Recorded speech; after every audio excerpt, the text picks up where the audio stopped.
Hello everyone, welcome back to Stay Investor. दोस्तों, हमने हमेशा से बाय लो और सेल हाई वाली स्ट्रैटेजी के बारे में सुना है, लेकिन प्रॉब्लम तब होती है जब हमें पता ही नहीं होता है कि बेचना कब है और खरीदना कब है, मतलब when to buy and when to sell. तो आज हम फिलिप फिशर की book common stocks and uncommon profit से when to buy and when to sell वाली प्रॉब्लम का सोल्यूशन देखेंगे और साथ में स्टॉक मार्केट से ढेर सारा वेल्थ क्रिएट करने का सीक्रेट भी जानेंगे और साथ में कुछ इंपॉर्टेंट लेसन भी सीखेंगे जो आपकी इन्वेस्टमेंट जर्नी को आसान बनाएगी। ये बुक का समरी मैं इसलिए बना रहा हूँ क्योंकि ये one of the most recommended investing book है और वॉरेन बफेट ये कहते हैं कि उनकी इन्वेस्टमेंट फिलॉसफी 85% बेंजामिन ग्राहम और 15% फिलिप फिशर से बनी है। इनफैक्ट ये बुक आपको प्रिसाइज और इंपॉर्टेंट पॉइंट्स बताती है जो आपको स्टॉक मार्केट से ढेर सारा वेल्थ क्रिएट करने में हेल्प करेगी। अब ये सब मैं इसलिए कह रहा हूँ क्योंकि स्टॉक मार्केट का कोर्स बेचने वाले आपको बहुत मिल जाएंगे, लेकिन एक्चुअल में इन्वेस्टिंग सिखाने वाले आपको बहुत कम मिलेंगे। सो मेक श्योर आप इस वीडियो को एंड तक देखें क्योंकि ये 5 से 6 मिनट की लर्निंग आपको जिंदगी भर कमा के दे सकती है। सो बिना टाइम बर्बाद किए इस बुक की सबसे इंटरेस्टिंग पार्ट पर आते हैं, जो कि है don't quibble over eighths and quarters. इसका मतलब समझाने के लिए फिशर हमें एक छोटा सा एग्जांपल देते हैं कि एक बार NYSE यानी कि न्यूयॉर्क स्टॉक एक्सचेंज पर एक इन्वेस्टर ने एक हाई ग्रोथ कंपनी के 100 शेयर खरीदना चाहता था और उस दिन उस शेयर का प्राइस $35.5 था।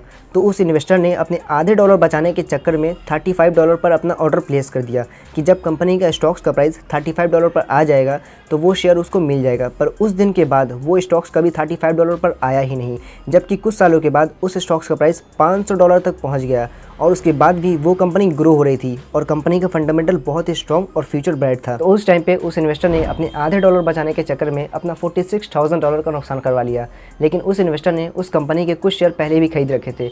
उस स्टॉक्स में उसको अच्छा खासा प्रॉफिट तो हो गया, बट 100 शेयर के मुकाबले में उसने अपना फ्यूचर प्रॉफिट खो दिया। तो फिशर हम सभी को ये एडवाइस देते हैं कि अगर आपको कोई स्टॉक्स अच्छा लगता है और उसका प्राइस भी आपको बहुत ज़्यादा अट्रैक्टिव लगता है तो उसको उसके मार्केट प्राइस पे ही खरीद लेना चाहिए। 20-25 पैसे बचाने के चक्कर में उसका फ्यूचर प्रॉफिट ना खोए, क्योंकि अगर कोई स्टॉक्स की प्राइस अट्रैक्टिव नहीं होती तो आप उसको खरीदने का डिसाइड ही नहीं करते। इसलिए जब आप फैसला ले लेते हो तो आपको पूरी तरह से उस कंपनी पर विश्वास हो जाता है कि वो कंपनी फ्यूचर में अच्छा करेगी, तो आपको उसी वक्त उस कंपनी के स्टॉक्स को बाय कर लेना है। और फिशर ये भी कहते हैं कि देखा जाए तो किसी भी कंपनी में इन्वेस्ट करने का कोई सही टाइम नहीं होता है, क्योंकि वो एक अच्छी कंपनी है तो वो सालों साल तक चलती रहेगी और आपको प्रॉफिट देती रहेगी। और हम सबको पता है कि किसी भी स्टॉक्स को हम तब खरीदते हैं जब वो स्टॉक्स उसकी इंट्रिंसिक वैल्यू से कम में मिल रहा हो, तो वो एक अच्छा टाइम होता है बाय करने का। बट अगर आपको किसी कंपनी पर पूरा भरोसा है कि वो कंपनी फ्यूचर में ग्रो करेगी और फ्यूचर में अच्छा करेगी, तो आपको बिल्कुल भी देरी नहीं करना है, वेट नहीं करना है, उसको उसी वक्त खरीद लेना है। अब यूजुअली हम स्टॉक्स में इन्वेस्ट करते हैं ये इंटेंशन से कि हम बहुत अच्छा रिटर्न लाएंगे, but most of the time हम बाय लो और सेल हाई वाली स्ट्रैटेजी में इतना ज़्यादा कंफ्यूज हो जाते हैं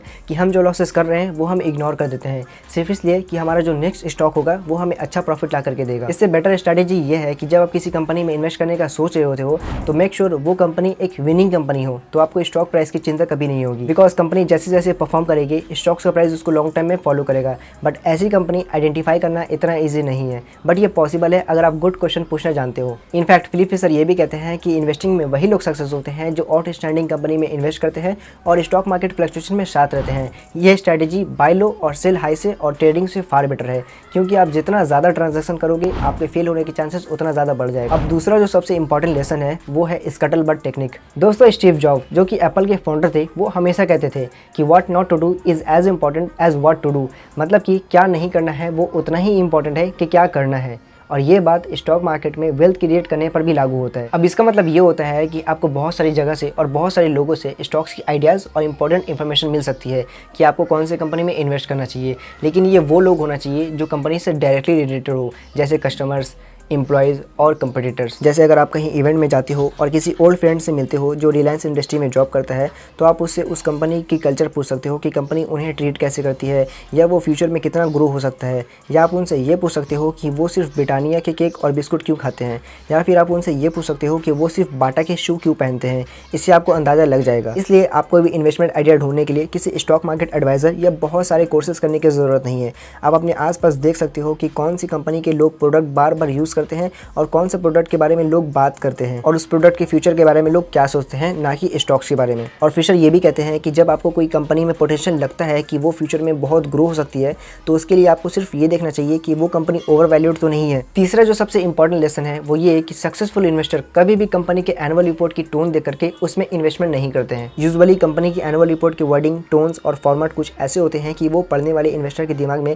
एक स्पेशल इमेज बना देती है, जिससे कई बार इन्वेस्टर कंपनी से इंप्रेस क्यूरियस हो जाती है और इमोशनल अटैच हो जाती है। एनुअल रिपोर्ट में दिखाई गई कलरफुल चार्ट, अट्रैक्टिव फोटोग्राफ की कोई जगह नहीं होती है। आप इन सब चीज़ों पे ध्यान ना दे करके फैक्ट एंड फिगर पे ध्यान दीजिए। बेसिकली एनुअल रिपोर्ट में कंपनी अपने प्रॉब्लम्स और डिफिकल्टीज को बहुत ही बैलेंस तरीके से दिखाती है और कंपनी अपने फ्यूचर के बारे में बहुत ही ऑप्टिमिस्टिक बातें लिखती है। तो आपको इन सब चीज़ों पर ध्यान नहीं देना है और एनुअल रिपोर्ट के बेसिस पर आपको डिसीजन नहीं लेना है। वैसे majority of people annual reports पढ़ते ही नहीं है। फिफ्थ लेसन जो सक्सेसफुल इन्वेस्टर नहीं करते हैं वो ये कि they don't over stress diversification. Diversification के बारे में सबको पता है मगर लोग इसे गलत तरीके से इस्तेमाल करते हैं। हम सुनते हैं कि हमको अपना पोर्टफोलियो डाइवर्सिफाइड करना चाहिए, यानी सारे एग्स एक बास्केट में नहीं रखना चाहिए, जिससे सुनकर हम बहुत सारे बास्केट में एग डालते हैं, यानी कि बहुत सारे स्टॉक्स में इन्वेस्ट करते हैं। ये एक रॉन्ग डिसीजन है। इसका प्रॉब्लम ये है कि हम एक हाई ग्रोथ स्टॉक्स में ढेर सारा पैसा एक बार में नहीं डाल पाते हैं, जिसके कारण अच्छा परफॉर्म करने वाला स्टॉक्स उनके पोर्टफोलियो में बस एक छोटा सा हिस्सा बनकर रह जाता है और बाकी सारे स्टॉक्स पर वो ठीक से ध्यान भी नहीं दे पाते हैं। एग्जाम्पल के लिए अगर कोई इन्वेस्टर 10 स्टॉक्स में 10% इन्वेस्ट करता है और उसमें से 8 स्टॉक्स बैंक के हैं तो ये सही डाइवर्सिफिकेशन नहीं है। और अगर कोई इन्वेस्टर 10 स्टॉक्स में इन्वेस्ट करता है और उसमें से 10 की 10 कंपनी अलग अलग सेक्टर की है तो ये भी डाइवर्सिफिकेशन कोई काम की नहीं है, क्योंकि जो लोग डाइवर्सिफिकेशन के चक्कर में ज़्यादा कंपनी में इन्वेस्ट कर लेते हैं वो उन अच्छी कंपनी में ज़्यादा मीनिंगफुल अमाउंट इन्वेस्ट ही नहीं कर पाते हैं जो फ्यूचर में एक्चुअल में अच्छा रेट से ग्रो हो सके। तो इसलिए फिशर के हिसाब से आपका कोर पोर्टफोलियो मतलब 60 से 70% पोर्टफोलियो सिर्फ 5 से 6 स्टॉक्स में ही इन्वेस्टेड होना चाहिए। तो यही थे ग्रेट बुक की ग्रेट लेसन। तो बस यार आज के लिए इतना ही, मिलते हैं फिर नेक्स्ट सीरीज़ में। तब तक के लिए tata bye bye, have a good day.